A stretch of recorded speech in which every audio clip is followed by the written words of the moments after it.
Saudara-saudara hadirin yang berbahagia, salah satu nikmat yang diberikan Allah kepada kita di dalam kehidupan ini ialah bahwa Allah Subhanahu wa ta'ala telah menciptakan segala sesuatu serba berpasang-pasangan.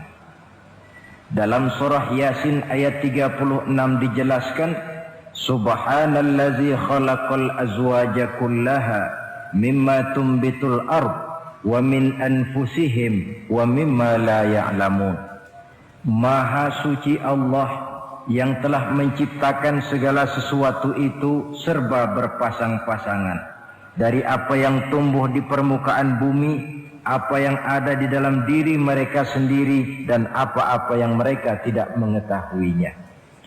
Demikianlah kita lihat siang berhadapan dengan malam, benar berhadapan dengan salah, dan laki-laki berhadapan dengan perempuan. Setelah Allah menciptakan segala sesuatu itu serba berpasang-pasangan, maka Allah menetapkan aturan permainan yang mengatur seluruh kehidupan makhluk yang serba berpasang-pasangan itu. Kita tentu maklum, apapun saja yang kita lakukan dan kita perbuat tanpa ada aturan akan berakhir dengan kekacauan. Cobalah kita bikin satu sekolah, buka satu sekolah, tidak usah pakai aturan, tentu kacau. Bikin organisasi tanpa memakai aturan, tentu kacau. Demikian daripada kehidupan ini, kalau tanpa ada aturan, tentu kekacauan yang akan timbul. Allah pencipta manusia. Allah tahu benar kemampuan maksimal manusia. Oleh sebab itu, aturan permainan yang diturunkan Allah tentu sesuai benar untuk manusia. Satu contoh kecil, pabrik mobil di Jerman bikin mobil namanya Mercy. Seiring dengan itu dia keluarkan buku petunjuknya. Mobil ini namanya Mercy, kecepatan maksimal sekian ratus kilometer per jam, daya angkut maksimal sekian ratus kilogram. Kalau rusak memperbaikinya begini, onderdilnya pun ini. Karena pabriknya yang membuat mobil, lalu pabriknya pula yang mengeluarkan buku petunjuk, sudah tentu buku petunjuk itu sesuai benar dengan mobilnya. Dan tidak bisa kita punya mobil Mercy rusak, lalu kita perbaiki dengan menggunakan buku petunjuk yang dikeluarkan oleh pabrik mobil Toyota misalnya. Jelas mobil bukan tambah baik, malah makin hancur tidak karu-karuan. Kalau manusia menginginkan satu hidup yang baik, tidak ada pilihan lain, dia harus memakai aturan yang diturunkan oleh yang bikin manusia. Dan aturan itu telah turun dalam bentuk agama Islam yang kita cintai ini. Manusia laki-laki dihiasi dengan perasaan senang cinta kepada perempuan. Itu biasa, normal, wajar. Tapi lalu Allah menurunkan aturan permainan yang kalau peraturan ini dilanggar akan membawa kerugian bagi manusia sendiri. Bahwa laki-laki senang sama perempuan itu normal. Agama membuat aturan silahkan senang, tetapi lewat satu pintu yang disebut nikah. Kalau peraturan ini diabaikan, yang rugi tentu manusia sendiri. Misalnya PLN keluarkan pengumuman, nanti malam mulai jam 6 sampai subuh listrik se-Jakarta mati total.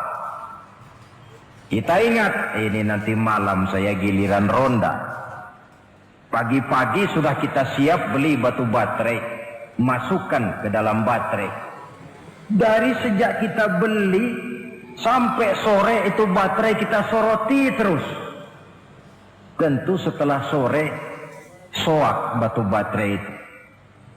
Datang malam berangkat kita ronda, Kalau disoroti lagi kan baterainya sudah nggak terang lagi. Sudah sewak. Sebab apa? Belum waktunya sudah disoroti terus.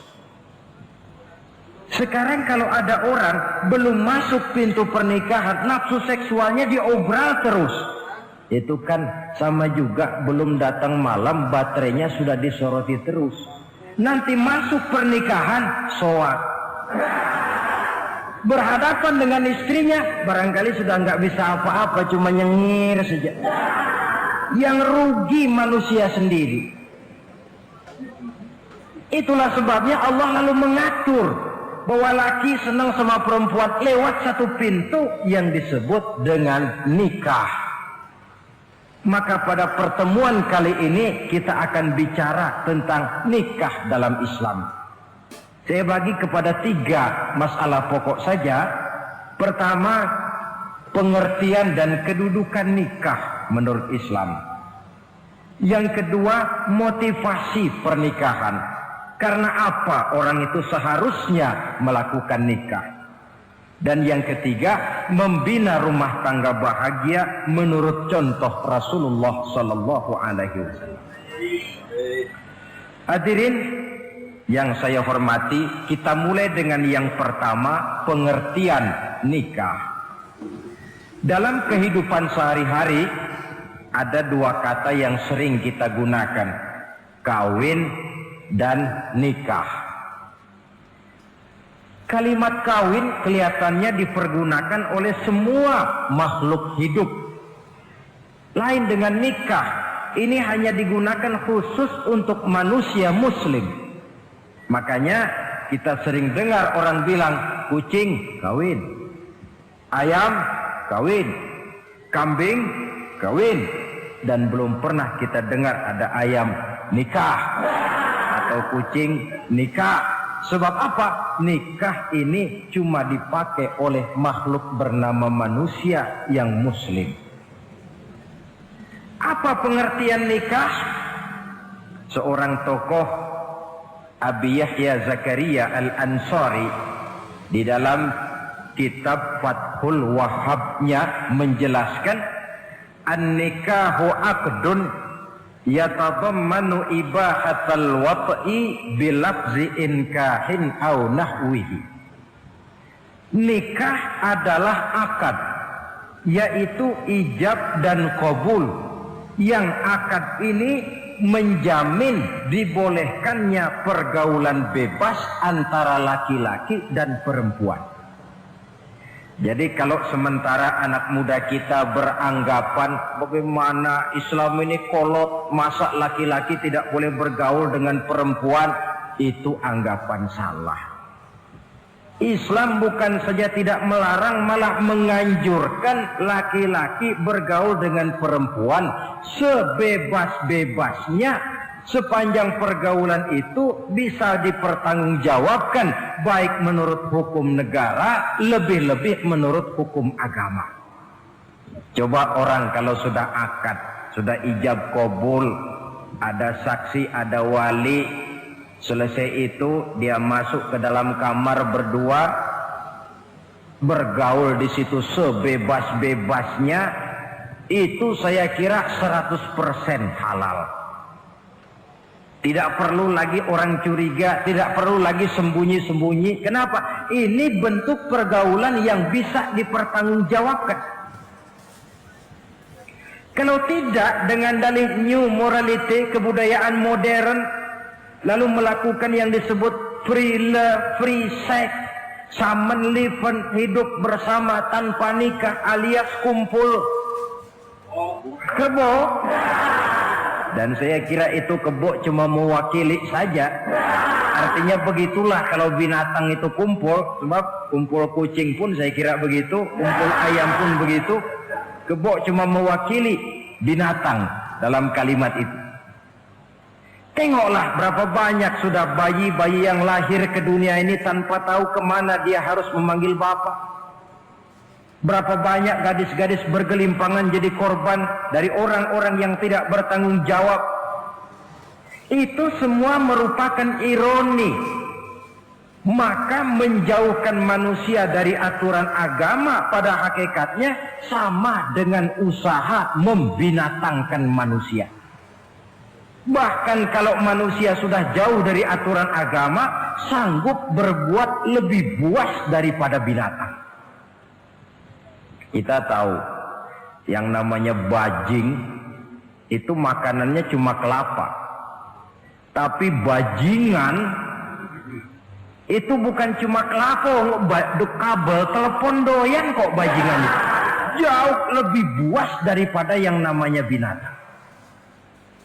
Maka agama ini mengatur agar manusia sebagai makhluk yang mulia hidup secara mulia. Jangan manusia kita ini, binatang saja.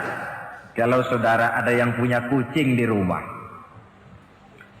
saudara taruh di depannya, saudara sendiri yang langsung kasih ikan di piring, kasih kucing. Aduh, dia akan makan dengan tenang, nikmat, lahap, tidak nengok kiri, tengok kanan. Kenapa? Dia yakin betul yang dia makan itu sudah resmi, sah. Sebab apa? Tuan rumah yang kasih. Tapi kalau si kucing ngambil sendiri di dapur, mencuri dia, setelah dapat dia bawa lari, makan pun tidak tenang. Kenapa? Mesti nengok kiri, nengok kanan. Rupanya instingnya pun bekerja. Ini bukan hak saya mencuri. Saudara-saudara, tengok orang yang sudah terlibat dalam pergaulan suami istri yang sah. Itu kan nggak perlu tengok kanan, tengok kiri, nggak perlu takut-takut. Kenapa? Sudah sah. Tapi kalau yang bukan istrinya, wah itu bu, sudah seperti kucing nyolong ikan, tengok kiri, tengok kanan, tidak pernah mengalami ketenangan. Itu selintas pengertian nikah. Lalu bagaimana kedudukan nikah menurut Islam? Ternyata nikah dalam pandangan Islam tidak cuma sekedar untuk memenuhi kebutuhan biologis manusia. Tidak cuma sekedar untuk memperkembangbiakkan keturunan, tidak cuma sekedar untuk mendapat ketenangan hidup. Lebih tinggi daripada sekedar itu, nikah dalam pandangan Islam ibadah. Jadi kalau kita ditanya, Pak, ibadah apa yang paling enak dalam Islam? Jawabannya jelas, nikah. Begitu enaknya ibadah yang namanya nikah ini, sampai yang sudah pernah pun pengen ulangan. Namanya ibadah. Tetapi tentu ada konsekuensi. Oleh karena nikah ibadah, dan semua ibadah dalam Islam tidak boleh dikerjakan setengah hati atau main-main. Sholat ibadah, tidak boleh main-main atau setengah hati atau coba-coba. Puasa ibadah, tidak boleh main-main, setengah hati atau coba-coba. Dan oleh karena nikah pun ibadah, punya nilai sakral, juga tidak boleh main-main, setengah hati atau coba-coba. Dus nikah eksperimen tidak dikenal dalam Islam. Mas, saya dengar sampean sudah nikah ya? Iya mas, saya cuma nyoba saja kok ini kok. Kalau enak terus, enggak ya bubar. Ini tidak ada nikah eksperimen, sebab dia punya nilai sakral yang bermotifkan ibadah. Itu pengertian dan kedudukan nikah. Lalu apa motivasi suatu pernikahan? Karena apa seharusnya orang nikah itu? Apa landasannya? Saudara, hadis yang diriwayatkan oleh Imam Bukhari, Muslim, Abu Dawud dan Ibnu Majah dari Abi Hurairah menjelaskan, Nabi bersabda, tunkahul mar'atu li arba'in. Nikahilah perempuan karena 4 perkara. Kalau dia perempuan tentu nikahilah laki-laki karena 4 perkara. Memilih jodoh, nah inilah lengkapnya konsepsi Islam. Memilih jodoh saja Islam itu memberikan petunjuk kok. Karena apa orang memilih jodoh itu? Kata Rasul yang karena 4 faktor. Pertama, lima liha, karena dia orang kaya, cari yang kaya. Yang kedua, lihasabiha, karena dia keturunan orang baik-baik, cari keturunan orang baik-baik. Yang ketiga, lijamaliha, karena dia cantik, cari yang cantik. Dan yang keempat, lidiniha, karena dia orang taat beragama, cari orang yang taat beragama. Kalau berkumpul keempat-empatnya, rasanya surga dunia sudah. Coba lihat, suami mana sih yang tidak bangga punya istri cantik, kaya, keturunan orang baik-baik, lalu taat beragama? Atau istri mana sih yang tidak bangga punya suami ganteng, kaya, keturunan orang baik-baik, dan taat pula beragama? Tapi kan terus terang, yang kumpul keempat-empatnya kan boleh dibilang jenis makhluk langka. Sulit. Kadang-kadang cantik, kaya, akhlaknya kayak setan. Ada saja kurangnya. Oleh karena ada saja kurangnya, lalu Nabi memberikan stressing, penekanan. Fazfar bizatiddin taribat iyadat. Pilih orang yang taat melaksanakan agama, niscaya hidupmu akan berkah. Jadi motivasi suatu pernikahan hendaknya agama. Apa rahasianya? Mari kita lihat. Kalau orang memilih pasangan karena rupa yang cantik semata-mata, silakan, tapi jangan jadi motivasi utama. Kalau rupa yang cantik jadi alasan utama, saya yakin rumah tangga tidak akan tahan lama. Sebab apa? Pertama, yang namanya cantik itu relatif. Artinya bergantung siapa yang memandang. Yang menurut saudara cantik, menurut saya belum tentu cantik. Yang kata saya cantik, menurut saudara barangkali itu yang jelek. Relatif. Saya kalau ditanya orang, Ustadz, siapa perempuan paling cantik di dunia ini? Tentu saja saya jawab istri saya. Apa saudara lalu protes? Salah Ustadz, yang cantik istri saya bukan istri Ustadz. Saya bilang masa bodoh, saya nggak ngurusi istri sampean. Cantik itu relatif. Sehingga di kalangan para ahli cinta, ahli cinta, sampai sekarang masih jadi perdebatan. Sebenarnya cantik yang bikin orang jatuh cinta, apa cinta yang membuat orang jadi kelihatan cantik? Dua-duanya bisa terjadi.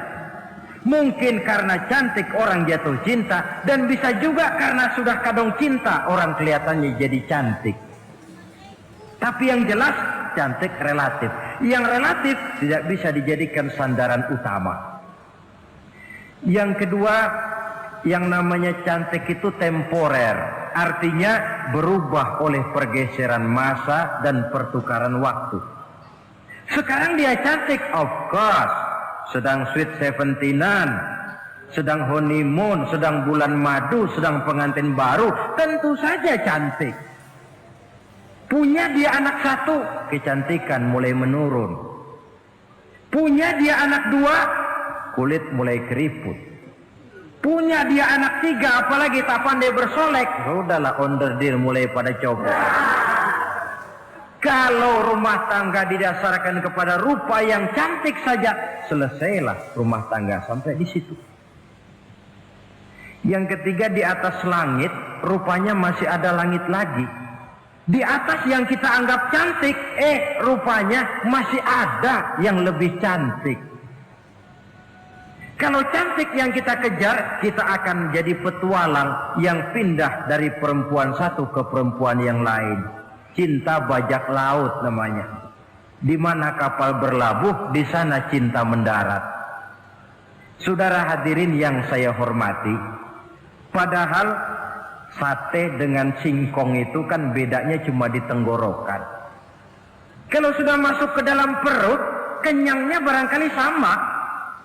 Malah barangkali besok pagi kalau keluar lebih tidak enak baunya sate itu daripada singkong.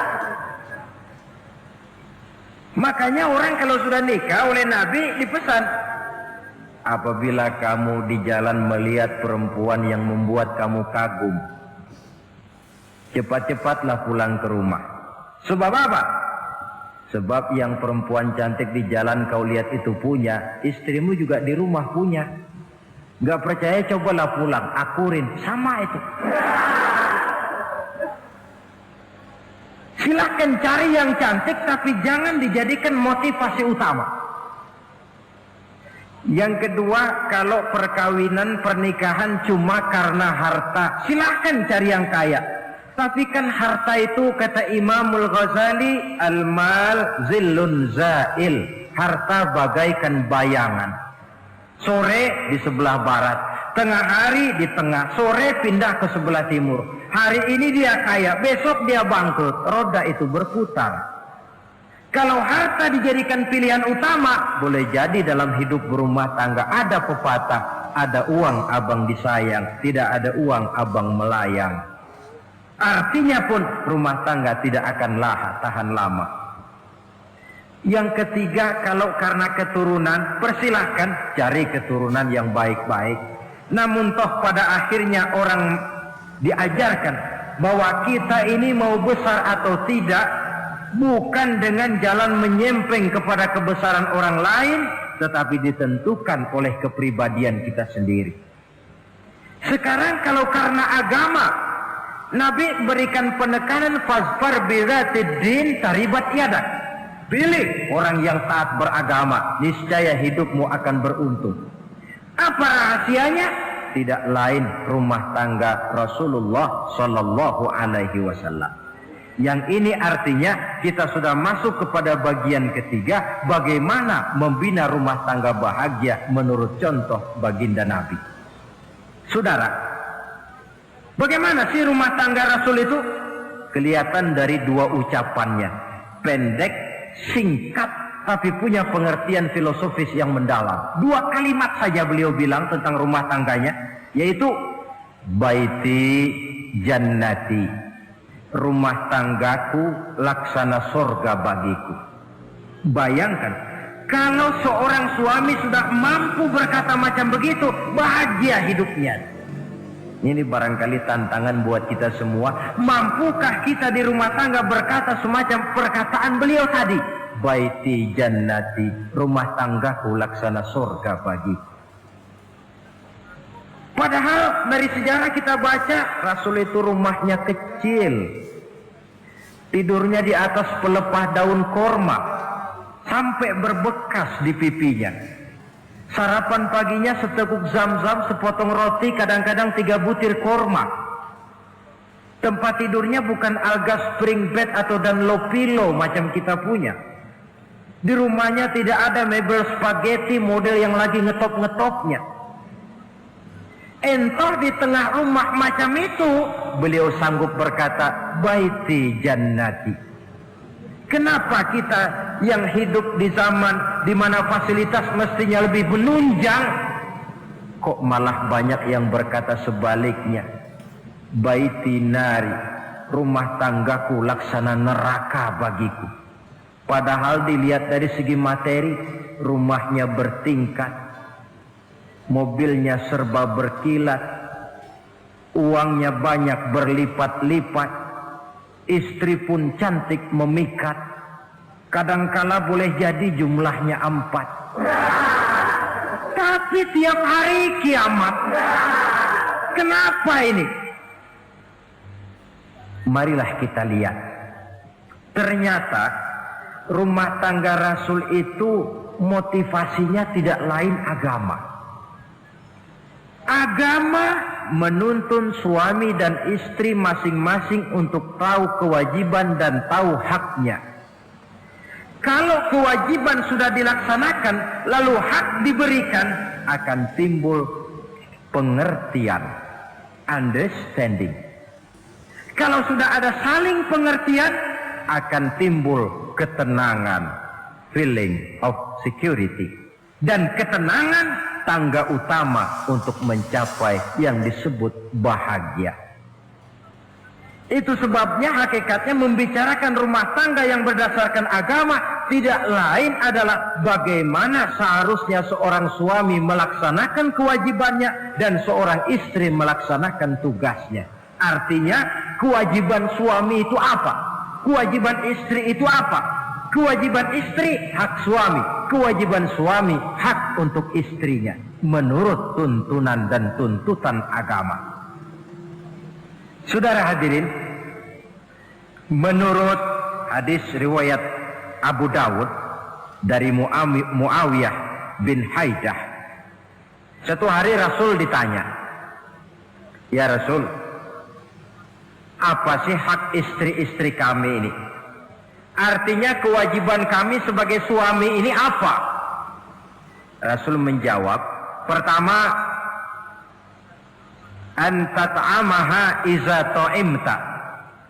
Kau beri istrimu makan sebagaimana engkau makan. Saudara hadirin, tetapi seorang istri pun kalau sudah diberikan nafkah oleh suaminya untuk mengatur makanan, dia harus pandai mengaturnya dengan sebaik-baiknya. Menu yang teratur, gizi yang lengkap, dan saya kira yang namanya 4 sehat 5 sempurna itu kan tidak berarti bahwa hidup ini harus serba mewah, tidak. Yang penting ada variasi sehingga tidak merangsang suami untuk makan di luar. Jangan misalnya tahu suaminya senang jengkol lalu tiap hari saja jengkol, itu kan bisa kejengkolan suami. Dengan demikian, masalah yang kelihatannya sepele tetapi yang sebenarnya bisa menjaga keharmonisan atau malah keretakan rumah tangga harus kita perhatikan dengan sebaik-baiknya. Suami memberikan nafkah, dari jumlah itu 60% lari ke kredit, 40% lari ke dapur. Tentu pada akhirnya sang suami akan merasa curiga, padahal barangkali istrinya pun berniat baik, cuma hanya tidak ada keterbukaan di dalam mengurus masalah-masalah yang berhubungan dengan dapur. Inilah kewajiban yang pertama dari seorang suami, kewajiban yang menyangkut masalah pangan. Lalu yang kedua, wa taksuwaha izak tasaita. Engkau beri istrimu pakaian sebagaimana engkau berpakaian. Suami yang adil, pakaian yang dia pakai sama harganya dengan yang dibelikan untuk istrinya, kecuali tentu kalau istrinya ridho. Zalim seorang suami jikalau untuk dia misalnya dia beli pakaian yang mahal-mahal, jasnya dia pakai Switzerland wool, sarungnya Samarinda. Kalau dia pakai sepatu, belilah sepatunya. Sementara istrinya cuma pakai kain belacu saja. Kenapa mesti begitu? Sebab, saudara hadirin, istri kita sebenarnya adalah bagian daripada hidup kita. Baik dia dilihat orang, baik juga kita disebut orang. Jelek dia dipandang orang, tentu jelek juga nama kita disebut orang. Apalagi hidup bermasyarakat, kadang-kadang mulut usil itu kan sudah banyak macam ragamnya. Itu siapa sih perempuan yang jalan? Kenapa? Itu pakaian yang tidak dipakai sih tidak mahal, cuma pakaiannya serasi, pantas, enak dilihat. Oh, terang saja dia kan istrinya si Miun. Nah, Miun yang sedang tidur barangkali tidak tahu apa-apa mendapat sebutan baik. Cobalah kalau istri kita semaunya saja, orang akan bilang, ah itu perempuan, kenapa? Saya gerah ngelihatnya. Mau ke pasar cuma pakai kutang saja. Tentu suami pun akan mendapat sebutan yang tidak baik. Cuma sang istri kalau sudah dibelikan pakaian oleh suami, termasuk alat-alat kecantikan di dalamnya, pakaian itu tentu dipakai niat pertama adalah untuk menyenangkan hati suami. Seorang istri yang memakai bedak untuk menyenangkan suami misalnya, tiap polesan bedak ada pahalanya. Dia pakai lipstik untuk menyenangkan hati suaminya, tiap goresan lipstik ada pahalanya, bernilai ibadah. Ini kewajiban yang kedua. Yang ketiga, wala tadribil wajha. Kalau marah jangan memukul muka. Maksudnya apa ini? Kewajiban memberikan perlindungan, sehingga si istri merasa ada tempat dia mengadu, ada tempat dia melarikan persoalan, ada tempat dia bergantung. Kalau marah jangan memukul muka, dan memukul itu pun upaya terakhir. Kalau tidak bisa dengan kata yang lemah lembut, agak sedikit keras katanya. Kalau dengan kata yang keras tidak juga bisa pisah tempat tidur. Kalau memang tidak bisa juga dengan pukulan yang tujuannya bukan untuk menyakiti, tetapi untuk mendidik. Allah tadribal wajha. Kalau marah jangan memukul muka, dan memukul pun bukan jalan pertama, tapi upaya terakhir dengan tujuan bukan untuk menyakiti, tapi untuk mendidik sang istri. Kewajiban untuk memberikan perlindungan. Yang keempat, wala tuqabbih. Jangan memburuk-burukan istrinya. Kewajiban menjaga nama baik. Sebab apa? Dalam satu bahasa yang indah, Al-Quran menjelaskan bahwa suami istri itu laksana pakaian. Hunna libasul lakum wa antum libasul lahunna. Istri pakaian untuk suami, suami pakaian untuk istri. Lihatlah alangkah indah gaya bahasa Al-Quran ini. Diibaratkannya suami istri seperti pakaian. Apa fungsi pakaian? Pertama, pakaian itu kan jadi kebanggaan. Saya bangga memakai baju seperti ini, saudara bangga memakai baju yang saudara pakai. Artinya seorang suami harus berusaha menjadi suami kebanggaan istri, dan seorang istri pun harus berusaha menjadi istri yang dibanggakan oleh suaminya. Jangan yang malah kemudian disesali. Itu kan kalau sudah marah orang kadang-kadang ucapannya nggak terkontrol. Istri marah sama suami, bang, nyesel gue punya laki sama dia. Sudah hilang lagi kebanggaan. Kalau kebanggaan hilang, wibawa pun hilang. Kalau wibawa sudah hilang, maka rumah tangga sudah sulit untuk dipertahankan. Yang kedua, yang namanya pakaian itu kan menutup aurat. Itu tujuan pakaian yang terpenting. Artinya di sini, kalau seorang istri mempunyai kekurangan, suamilah yang menutupi. Kalau seorang suami mempunyai kekurangan, istri juga harus berusaha menutupi. Jangan kekurangan suami diceritakan di pasar umum, atau kekurangan istri dibuka di mana-mana. Itu namanya suami istri tidak berfungsi sebagai pakaian, malah justru saling membuka aurat masing-masing. Iyalah kadang-kadang penyakit ini. Kadang-kadang yang namanya perempuan dari rumah itu berangkat ngaji katanya. Sampai di pengajian apa? Suaminya diakur-akurin. Bayu bagaimana suami? Wah, suami saya payah. Dipayahkannya suaminya di mana-mana. Atau aib dan kekurangan istri diceritakan di mana-mana. Orang bertanya, gimana mas istrinya? Oh, nggak maju. Loh, kenapa istrimu kan cantik? Iya, soal cantik sih iya, tapi tidurnya kok ngiler ini. Nah, ini kan tidak perlu yang macam begini ini. Tidak bisa menjaga apa yang disebut security informasi. Fungsi pakaian sebagai suami istri tidak berjalan di dalamnya. Saling menjaga kehormatan diri. Ini yang keempat. Yang kelima, wala tahjur illa fil bait.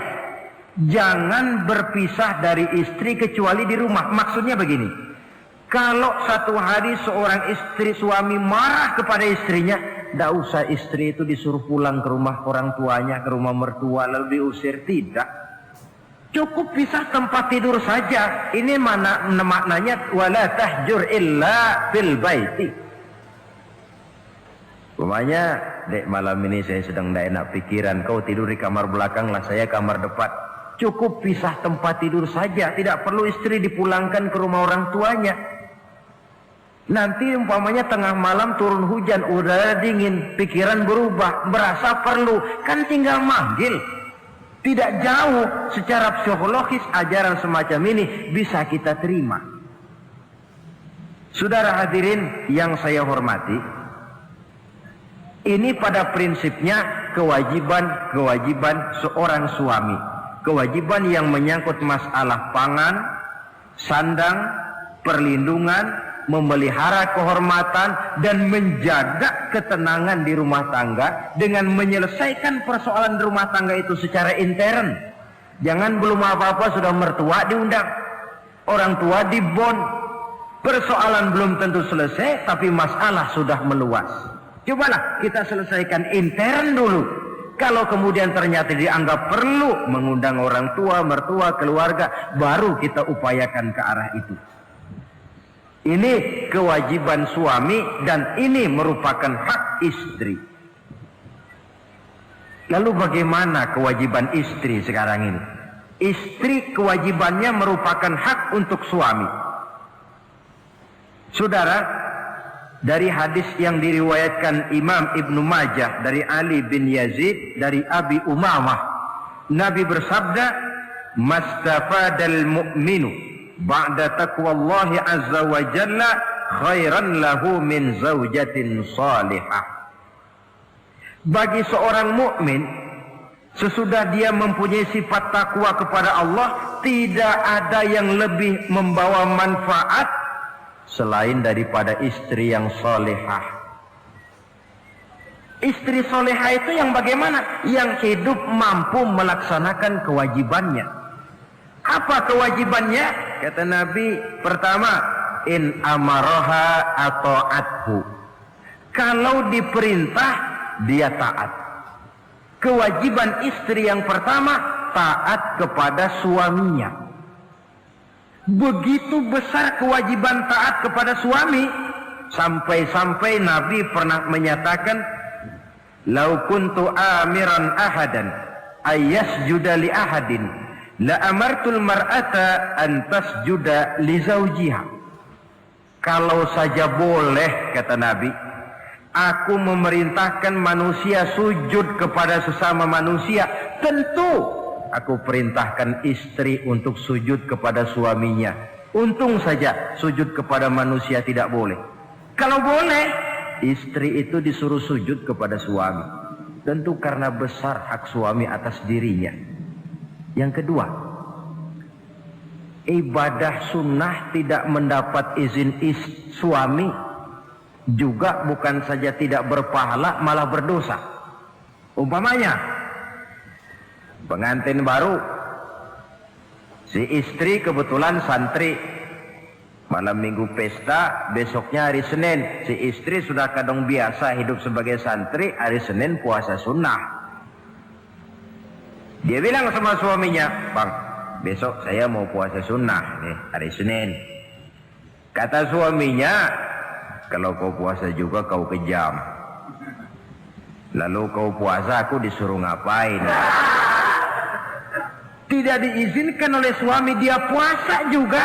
Bukan saja tidak mendapat pahala, malah berdosa. Sampai amalan yang sunnah pun tidak diizinkan oleh suami, berdosa.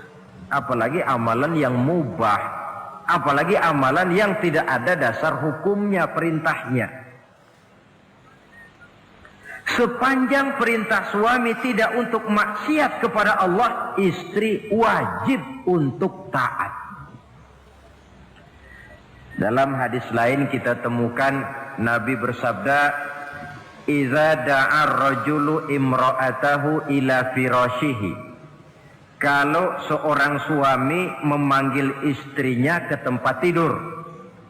Ini bahasa kinayah. Manggil ke tempat tidur kan tentu nggak perlu penjelasan. Masa mau nyambal di tempat tidur kan enggak. Fa'abat, si istri tidak mau. Lantaran istri tidak mau, suami jengkel. Fabata ghadbana 'alaiha. Sampai dalam jengkelnya tidur. la'anat hal malaikatu hatta tusbiha. Istri macam itu dilaknat, dikutuk oleh malaikat sampai datang waktu pagi. Kewajiban untuk taat. Namun sebaliknya, seorang suami pun jangan mentang-mentang istri wajib taat lalu overacting. Segalanya main tunjuk, segalanya main komando, segalanya main perintah. Sebab contoh yang diberikan oleh Rasul tidak begitu. Rasul kita baca dalam sejarah menjahit bajunya sendiri, memperbaiki kasutnya sendiri. Artinya yang bisa ya dikerjakan tanpa harus menggantungkan semuanya kepada sang istri.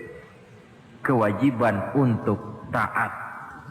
Nah, penutup tentang taat ini ada sebuah hadis pula di mana baginda Nabi bersabda, ayyumam ra'atin matat wa zawjuha anha radin dakhalatil jannah. Kalau seorang perempuan meninggal dunia, suaminya ridho kepadanya, maka perempuan itu akan masuk surga. Artinya, kalau seorang istri meninggal, ya dia tukang ngaji, ya tukang sholat, ya suka puasa, ya gemar sedekah, tapi meninggal suaminya tidak ridho, pintu surga belum dibukakan sampai suaminya ridho kepadanya. Ini menggambarkan tentang besarnya kewajiban taat seorang istri kepada suaminya. Ini kewajiban pertama. Lalu kewajiban yang kedua, kata Nabi, wa in nazara ilaiha sarrathu. Kalau dipandang oleh suaminya, dia pandai menggembirakan, menyenangkan hati suaminya. Menjadi istri yang pandai menyenangkan hati suami. Siapa contohnya? Kita lihat misalnya istri Nabi, diantaranya Sayyidatuna Khadijah radhiyallahu anha. Ketika Nabi pertama kali menerima wahyu berhadapan dengan malaikat Jibril, beliau kembali ke rumah dengan tubuh gemetar. Setibanya di rumah beliau berkata, "Zammiluni ya Khadijah." Khadijah, selimuti saya. Kenapa bang? Barusan datang malaikat Jibril, dia katakan begini-begini, saya khawatir Khadijah. Khadijah tahu suaminya sedang gelisah. Sebagai istri yang bijak beliau tampil, apa katanya? Kalla ma yukhzikallahu abada. Tidak apa-apa bang, jangan khawatir, Allah tidak akan menyusahkan abang buat selamanya. Ini istri yang pandai menyenangkan hati suami. Suami pulang dagang dari pasar, rugi. Istri tampil. Itulah bang, romantikanya dagang. Masa selamanya saja, untung sekali-sekali lah rugi. Si suami kan tidak terlalu pusing kepalanya. Jangan sudah di pasar rugi, sampai rumah istri pidato, peletar-peletor macam petasan. Dasar suami goblok, dagang saja rugi. Sudahlah di pasar rugi, sampai ke rumah digoblok-goblokin. Itu nanti suami kan bisa kena penyakit yang disebut broken home. Penyakit nggak betah di rumah. Seorang istri kalau suami sudah kena penyakit tidak betah di rumah, itu mesti siap-siap mental untuk dimadu. Nah, jadi kalau tidak dimadu bagaimana? Berusaha bikin betah suami di rumah. Suami pulang kantor jam 2, setengah 2 dandan, kalau perlu setel habis. Kalau perlu, kelihatan suami akan datang, bukakan pintu, sambut dengan senyum. Apalagi kalau senyumnya Pepsodent. Saya kira suami bagaimanapun lelahnya, peras keringat, banting tulang, pulang mencari nafkah, kalau kembali di rumah disambut dengan senyum, hilang capeknya. Tapi bayangkan, sudahlah di kantor capek, peras keringat, banting tulang, sampai pula di rumah yang nyambut cuka sama kukusan. Udah asem, monyong. Suami mana yang kerasan tinggal di rumah? Menjadi istri yang pandai menggembirakan, menyenangkan hati suaminya. Bahkan diizinkan bohong untuk menyenangkan hati suami. Umpamanya, suami kebetulan habis Objeknya gol. Karena ingin menyenangkan istri, mampir di pasar beli kain batik. Si suami tidak tahu bagaimana kain batik yang bagus, beli saja sembarangan. Sudah kainnya kasar, warnanya norak, harganya yang mestinya murah jadi mahal, dibawa pakaian itu pulang. Istri lihat dan tahu kalau ini batik jelek, norak, kasar, harganya pun murah. Tapi dia ingin menyenangkan hati suaminya.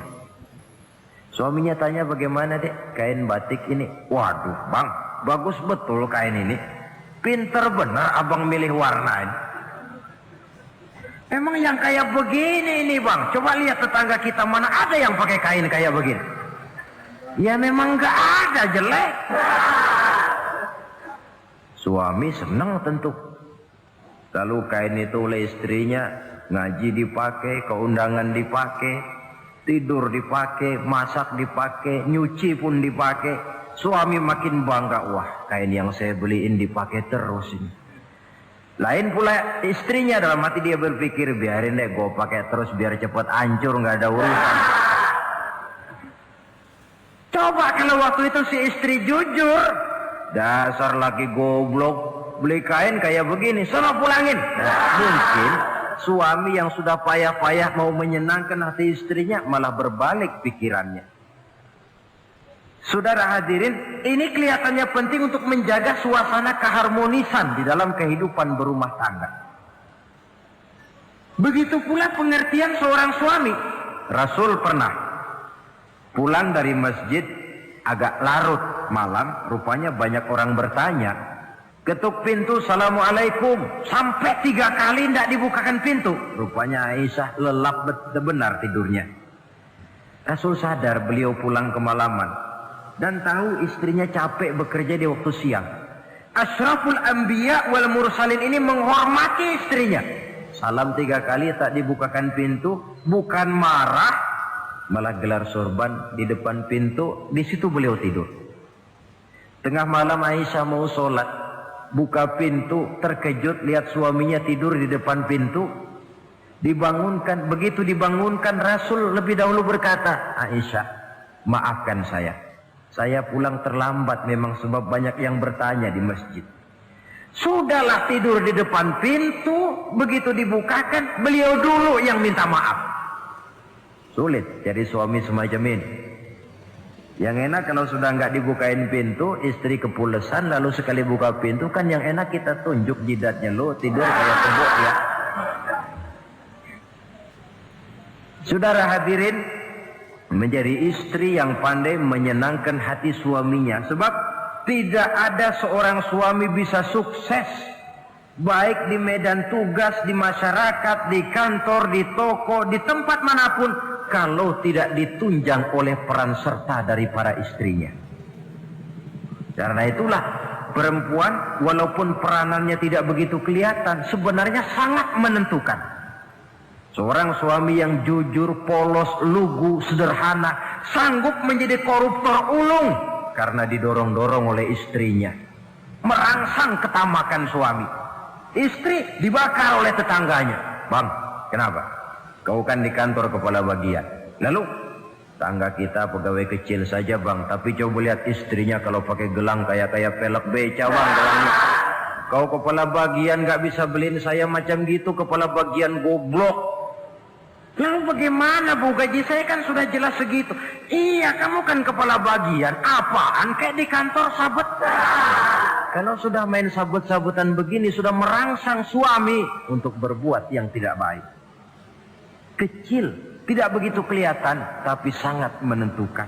Istri yang soleh, yang bisa melaksanakan kewajibannya, yaitu pandai menyenangkan hati suaminya. Ini kewajiban istri yang kedua. Yang ketiga, wa in aqsama alaihi abarrathu. Kalau suami memberikan sesuatu, dia pandai berbakti, menjadi istri yang pandai bersyukur kepada suami.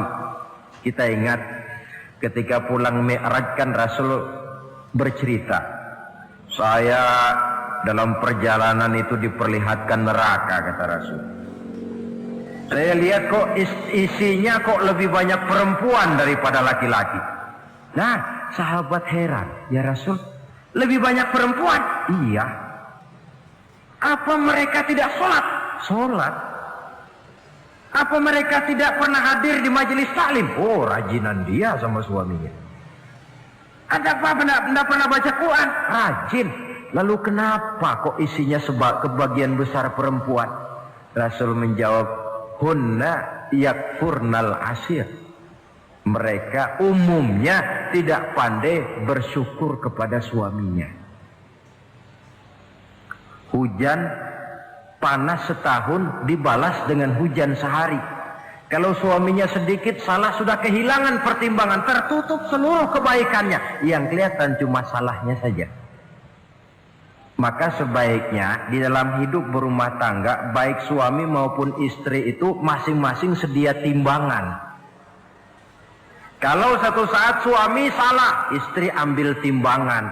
Timbang, suami saya salahnya ini, jasanya ini. Bertahun-tahun dia hidup mencari nafkah buat saya, membelikan pakaian untuk saya, mencarikan makan untuk saya. Salahnya ini. Timbang, mana lebih banyak salahnya atau benarnya? Dengan demikian kita akan bisa menghasilkan keputusan objektif. Giliran istri yang salah, suami yang ambil timbangan, ukur mana lebih banyak baiknya atau salahnya.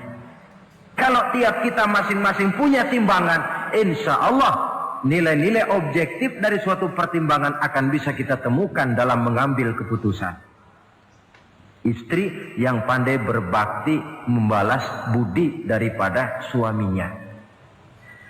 Kewajiban yang keempat dari seorang istri, wa in ghaba anhu nasahathu fi nafsiha wa malihi. Kalau suami tidak ada di rumah, dia pandai menjaga kehormatan dirinya dan pandai menjaga harta suaminya. Tidak mencari kesempatan dalam kesempitan. Suami lembur, istri ngompreng. Dan pandai menjaga harta suaminya. Nah, coba lihat. Kalau seorang suami ada uang di kantongnya 100 rupiah. Ada tukang minta pengemis, istri ambilkan saja tanpa izin suaminya uang di kantong suami 100. Dia sedekahkan. Niatnya tentu baik. Si istri dapat dosa, si suami dapat pahala. Perbuatan sedekahnya itu betul, tapi mengambil uang tanpa izin suami itu yang salah. Dan ternyata salah itu lebih besar daripada pahala yang dia lakukan lantaran bersedekah itu. Kalau ini terwujud, maka suasana saling mempercayai akan tumbuh. Kalau sudah saling mempercayai, rasanya akan terwujud kedamaian dan ketenangan. Suami meninggalkan rumah dengan perasaan tenang, istri pun melepas suami dengan perasaan damai, tanpa was-was, tanpa curiga, dan sebagainya. Dan ini modal yang paling utama mewujudkan saling kepercayaan dalam membina hidup bahagia. Saudara, jadi dengan demikian, kewajiban suami dan kewajiban istri yang merupakan bagian tidak terpisahkan dari bagaimana membina rumah tangga berdasarkan tuntunan agama merupakan hal yang dicontohkan oleh Nabi kita Muhammad sallallahu alaihi wasallam. Dengan satu kesimpulan, rumah tangga Nabi bahagia karena rumah tangga itu disinari oleh ajaran-ajaran agama. Sehingga timbul saling pengertian membawa kepada ketenangan, dan ketenangan sesungguhnya tangga utama mencapai rumah tangga bahagia. Tanpa materi orang memang sulit untuk bahagia. Tapi materi semata-mata bukan merupakan jaminan bahwa orang akan hidup bahagia. Banyak isak tangis berbunyi di rumah-rumah mewah, dan banyak sendak gurau, tawa dan canda, tawa lerai di rumah-rumah sederhana. Artinya suka dan duka, sedih dan gembira, susah dan bahagia bisa ada di gubuk reot dan bisa juga ada di rumah mewah. Ternyata bukan harta semata-mata yang menopang dan menjamin hidup itu akan bahagia, tapi satu rumah tangga yang dipancari oleh sinar agama di bawah naungan ridho dari Allah Subhanahu wa taala. Si istri taat melaksanakan ajaran agama, suami taat, lalu anak-anak pun hidup dalam suasana yang religius. Dari sana tumbuh pancaran sinar keagamaan. Irama agama mengalun dalam kehidupan rumah tangga kita. Berfungsilah dengan demikian rumah tangga sebagai tempat di mana kita mengamalkan ajaran agama kita. Alangkah nikmat satu rumah tangga. Istri ahli ibadah, suami pun ahli ibadah, anak-anak pun terbiasa oleh lingkungan untuk hidup melaksanakan suatu ibadah. Dan keberhasilan di rumah tangga awal untuk menuju keberhasilan di masyarakat, di tempat tugas, dan di tempat-tempat lainnya.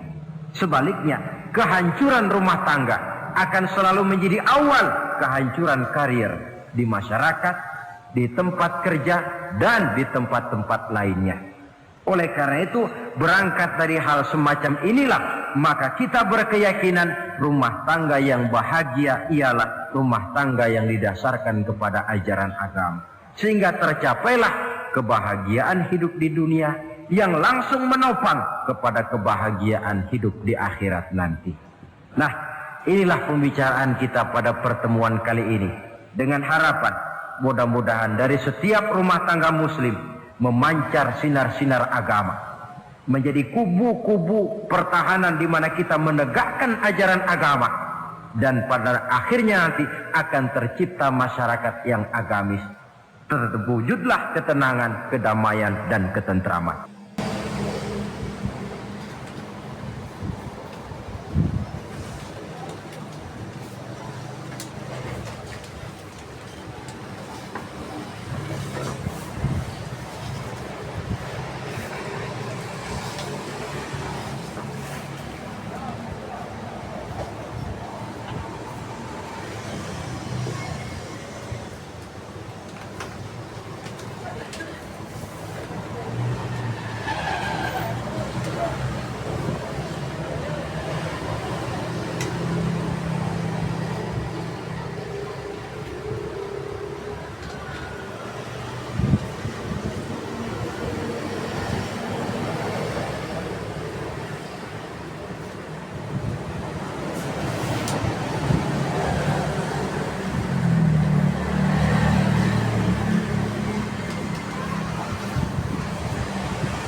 Kosong om.